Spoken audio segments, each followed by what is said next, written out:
नमस्कार दोस्तों, ये video editorial compilation for mains का पार्ट है। आप प्लेलिस्ट में जाके एडिटोरियल की वीडियोस पेपर वाइज और टॉपिक वाइज देख सकते हो। और अगर आप दिसंबर 2019 के बाद की वीडियोस को देखना चाहते हो तो वीडियो के नीचे मौजूद ज्वाइन बटन की सहायता से आप मेंबरशिप को ज्वाइन कर सकते हो। चलिए डिस्कशन स्टार्ट करते हैं। नकली स्कीम्स, फर्जी स्कीम्स। आप जीएस पेपर 2 के इस टॉपिक से इवन एथिक्स से भी इस आर्टिकल को रिलेट कर सकते हो। ये सभी एस्पेक्ट्स हम जानेंगे इस आर्टिकल को डिस्कस करते वक्त। सबसे पहले बात करते हैं इंट्रोडक्शन की। आप कोई भी सोशल मीडिया प्लेटफॉर्म पर ये सब स्कीम्स के बारे में अगर सर्च मारोगे, free laptop scheme, PM scooty योजना, पीएम किसान ट्रैक्टर योजना, प्रधानमंत्री सोशल पैनल योजना और सबसे लास्ट में पीएम कन्या आशीर्वाद योजना, ये सिर्फ एग्जाम्पल्स हैं। यूट्यूब पर, फेसबुक पर, ट्विटर पर, गूगल पर आप इन सभी स्कीम्स को सर्च मारोगे, आपको बहुत सारे रिजल्ट्स देखने को मिलेंगे और आपके मन में एक क्वेश्चन जरूर आएगा, अरे सारी तो स्कीम्स याद कर ली प्रीलिम के लिए। वो बात अलग है, यूपीएससी ने पूछा नहीं, बट ये स्कीम्स तो कभी नहीं सुनी। फ्री लैपटॉप योजना, फ्री स्कीम, फ्री पीएम योजना, यही इस आर्टिकल में कहा जाता है ये सब फर्जी स्कीम्स हैं। कौन डालता है इन फर्जी स्कीम्स के बारे में? वो लोग डालते हैं जो लोगों को बेवकूफ़ बना के पैसा लूटना चाहते हैं। देखो, फेक स्कीम्स की समस्या नई नहीं है, काफ़ी समय से चली आ रही है। इवन कुछ लोग तो वेबसाइट भी बना लेते हैं फेक स्कीम के ऊपर, जैसे फ्री लैपटॉप योजना .org, PM Ujjwala .org। Ujjwala नाम से अलग से स्कीम है, लेकिन लोगों से पैसे लूटने के लिए बना ली वेबसाइट। अब फायदा कैसे होता है? फ्रॉडस्टर्स यानी धोखेबाज लोगों को जो ये फर्जी स्कीम्स चलाते हैं। देखो, आज के समय में डेटा की बहुत ज़्यादा वैल्यू है। आपके साथ भी कभी ऐसा हुआ होगा कि आपने किसी नोट्स को डाउनलोड करने के लिए एप्लीकेशन में अपनी पर्सनल डिटेल्स दी होंगी या फिर वेबसाइट में लॉगिन किया होगा, लेकिन मिला आपको कुछ भी नहीं। जिस नोट्स को डाउनलोड करने के लिए आपने लॉगिन किया था वहाँ पे कुछ आपको नहीं मिला। एक्चुअल में जिस पर्सन की वो वेबसाइट थी उसका पर्पस सर्व हो गया। उस पर्पस का मकसद था ही ये कि आपकी डिटेल्स हासिल करना। बाद में आपकी डिटेल्स का इस्तेमाल किया जाएगा प्रमोशन के लिए। या फिर कुछ फ्रॉडस्टर्स यानी धोखेबाज लोग क्या करते हैं, इस प्रकार के मैसेज भेजते हैं कि आप इस फ्री स्कीम का लाभ उठाने के लिए एलिजिबल हो, लेकिन शुरुआत में प्रोसेसिंग फीस लगेगी 1000 रुपये या फिर 1200 रुपये। तो आपसे 1000 रुपये या फिर 1200 रुपये ले लिए जाएंगे, लेकिन मिलेगा कुछ भी नहीं। इस प्रकार से धोखेबाजी करते हैं कुछ लोग जो फर्जी वेबसाइट्स बनाते हैं, फर्जी स्कीम्स के बारे में प्रचारित करते हैं। कोविड-19 आने के बाद में ये जो फेनोमेनन है, मतलब फर्जी स्कीम्स के जो केसेस हैं, वो और भी ज़्यादा बढ़ गए हैं। बट देखो, प्रॉब्लम ये है कि हम लोग उस फेक न्यूज़ की तो काफ़ी बात करते हैं जिसमें पॉलिटिकल एंगल होता है या फिर कम्युनल एंगल होता है। हालांकि ऐसी फेक न्यूज़ की बात होनी भी चाहिए, बट हम फेक स्कीम्स की बात नहीं करते हैं। दूसरे फेक न्यूज़ की तरह, यानी पॉलिटिकल फेक न्यूज़ है या फिर कम्युनल फेक न्यूज़ है, उससे सोसाइटी को नुकसान होता है, इसमें डाउट नहीं है। बट फेक स्कीम्स से भी सोसाइटी को बहुत ज़्यादा नुकसान होता है। तो इंट्रोडक्शन के बाद अब हम बात करते हैं मोडस ऑपरेंडी क्या होता है इन फेक स्कीम्स का। मोडस ऑपरेंडी देखो मोर और लेस सिमिलर ही होता है।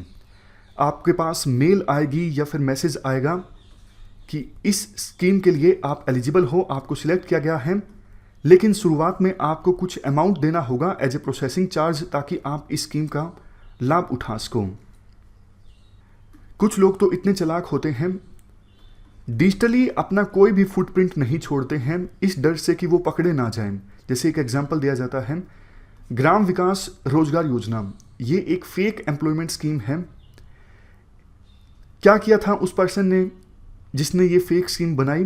लेटर्स भेजे गए हमारे देश में वेरियस विलेज प्रधान्स को, तेलंगाना में, पंजाब में, मेघालय में और कुछ ने दूसरे स्टेट्स में सरपंच को यानी विलेज प्रधान्स को लेटर भेजे गए थे। उनको बोला गया था कि आप अपने गांव से कैंडिडेट्स को सिलेक्ट कीजिए इस स्कीम का लाभ उठाने के लिए, और शुरुआत में आपको प्रोसेसिंग चार्ज पे करना होगा। 1200 रुपये पर कैंडिडेट डिमांड ड्राफ्ट आपको भेजना होगा जिन जिन कैंडिडेट्स को आप इनरोल करवाना चाहते हो इस स्कीम में। बट देखो, ये दुर्भाग्यवश आज इंटरनेट का ज़माना है, बावजूद इसके कुछ जो सरपंच हैं, विलेज प्रधान हैं, वो इस स्कीम के चुंगल में आ गए और बहुत सारे लोगों को इनरोल करवाने के लिए उन्होंने डिमांड ड्राफ्ट सेंड कर दिया उस पर्सन के पते पर जहां से लेटर आया था। बाद में इन्वेस्टिगेशन करने पे पता लगा कि जो लोग पहले उस एड्रेस पर रहते थे वो जा चुके हैं। अब जिन्होंने लेटर भेजा था ना तो उनका कोई पता है, अब ना ही उनका कोई फ़ोन नंबर है। तो ये मोडस ऑपरेंडी है, किस प्रकार से बेवकूफ़ बनाया जाता है फ्रॉडस्टर्स के द्वारा फर्जी स्कीम्स के नाम पर। कई बार तो देखो ऐसा होता है कि इवन पॉलिटिकल लीडर्स को टेलीविज़न पे आना पड़ता है, सोशल मीडिया पर क्लैरिफाई करना पड़ता है कि भाई ऐसी कोई स्कीम नहीं है, अगर आपको कोई बेवकूफ़ बनाए तो आप बेवकूफ़ मत बनिए। जैसे पीएम स्कूटी योजना के बारे में पॉलिटिकल लीडर्स ने अवेयर किया कि ये स्कीम जो है ये फर्जी है, ऐसी कोई स्कीम नहीं है। इसके बाद अगर हम अब बात करें फेक स्कीम से संबंधित इश्यूज़ के बारे में, जैसा देखो हमने पहले भी डिस्कस किया, कम्युनल, सोशल या फिर पॉलिटिकल फेक न्यूज़ जो होती हैं इन पर तो काफ़ी चर्चा होती है, बट ये फेक स्कीम्स के बारे में ज़्यादा चर्चा नहीं होती है। बहुत सारे लोगों ने फेक स्कीम्स के नाम पर वेबसाइट बना के रखी हैं, लोग अपनी पर्सनल डिटेल्स छोड़ देते हैं उस वेबसाइट पर कमेंट सेक्शन में कि मेरा नाम ये है, मैं इस स्कीम का लाभ उठाना चाहता हूँ, मेरा फ़ोन नंबर ये है। आप यूट्यूब वीडियोज़ में सर्च मारिएगा पीएम स्कूटी योजना, काफ़ी सारी रिजल्ट्स आपको मिलेंगे। नेक्स्ट इश्यू देखो ये भी है, अगर बार बार इन फर्जी स्कीम्स के बारे में इतना ज़्यादा प्रचारित होगा तो फिर लोगों का जो विश्वास है सही स्कीम्स के ऊपर से भी उठ जाएगा। कुछ गरीब लोगों को ऐसा लगता है कि अरे कुछ नहीं, बार बार बेवकूफ़ बनाते हैं, स्कीम्स का लाभ तो मिलता नहीं है, तो असल में जो स्कीम आएगी सरकार की उस पर भी गरीब लोगों को विश्वास नहीं होगा। ये भी एक इशू है। वैसे तो देखो पीआईबी और कुछ दूसरी वेबसाइट्स जो हैं क्लैरिफाई करती हैं समय समय पर इन फर्जी स्कीम्स के बारे में, लेकिन वो नाकाफ़ी है। इतना ज़्यादा प्रचारित होता है इन फर्जी स्कीम्स के बारे में कि गवर्नमेंट का जो तंत्र है वो क्लैरिफाई कर ही नहीं पाता। अब लास्ट में कैसे इन इश्यूज़ को टैकल किया जा सकता है, कैसे इस मैनेज को टैकल किया जा सकता है। देखो सबसे पहले तो आप एक काम कीजिए, एक सेंट्रलाइज्ड वेबसाइट बनाइए आप, जहां पर सभी स्कीम्स के बारे में जानकारी हो, एक ही जगह पे अच्छे से क्लासिफिकेशन हो, और ये भी प्रोविज़न होना चाहिए कि कोई पर्सन उस वेबसाइट की सहायता से स्कीम के लिए अप्लाई कर सके और अपनी एलिजिबिलिटी भी चेक कर सके। उस वेबसाइट पे कस्टमर केयर का नंबर होना चाहिए, नंबर पेड आप कर सकते हो ताकि कोई, आप काफ़ी बार कुछ लोग ऐसे भी होते हैं अगर कस्टमर केयर का नंबर फ्री होता है तो बार बार फ़ोन करने लग जाते हैं, तंग करने लग जाते हैं। नंबर आप पेड कर सकते हो, लेकिन काउंसलर्स बिठा सकते हो जो प्रॉपर जानकारी दें कि ये स्कीम आपके लिए है या फिर नहीं है। इसके अलावा देखो एक सेंट्रलाइज्ड हेल्पलाइन होनी चाहिए इन फर्जी स्कीम्स के बारे में जानकारी देने के लिए। मान लीजिए कोई हेल्पलाइन हो, उस पर जाकर लोग जानकारी दे सकें, पता कर सकें ये स्कीम वास्तव में है या फिर नहीं है। अगर फर्जी है तो फिर हेल्पलाइन पर बैठे लोग उस स्टेट पुलिस को फॉरवर्ड करें वो कंप्लेंट, और स्टेट पुलिस जो है वो इन्वेस्टिगेट करे इस पूरे मामले को, और वो लोग जो फेक स्कीम्स को चला रहे हैं उन्हें पकड़ा जाए। डेटरेंस अगर क्रिएट होगी तो कम लोग इस प्रकार की गलत एक्टिविटीज़ में इन्वॉल्व होंगे। जैसे देखो साइबर क्राइम्स में होने लगा है, अब इन फेक स्कीम्स को भी अथॉरिटीज़ को सीरियस लेना होगा। सेकेंड सजेशन ये दिया जाता है, जैसे देखो social media websites for example Facebook, Twitter, इनकी पॉलिसीज़ हैं हेट स्पीच को काउंटर करने के लिए।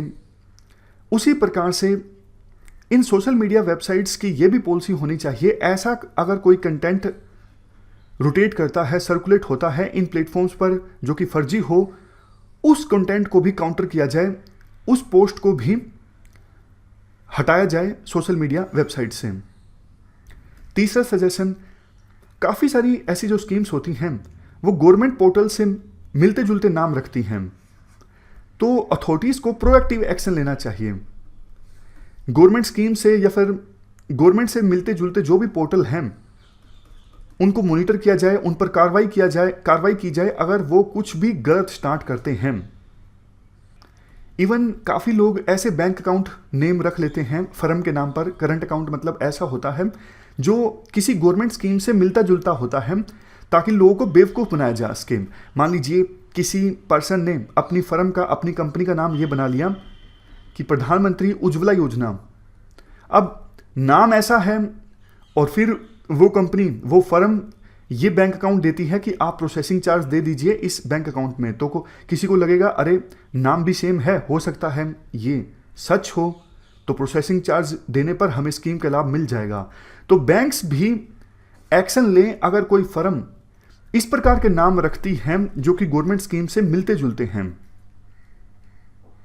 सबसे लास्ट में, सरकार देखो अपनी स्कीम्स के बारे में जोर शोर से प्रचारित करे, और इवन जो फेक स्कीम्स हैं उनके बारे में भी सरकार समय समय पर सूचित करे जनता को, और लोकल लैंग्वेजेस में ये इंफॉर्मेशन पब्लिक के पास में अवेलेबल होनी चाहिए।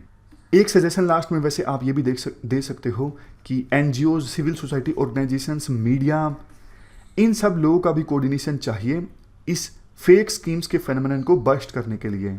इस डिस्कशन में फिलहाल इतना ही है। Thank you very much for discussion.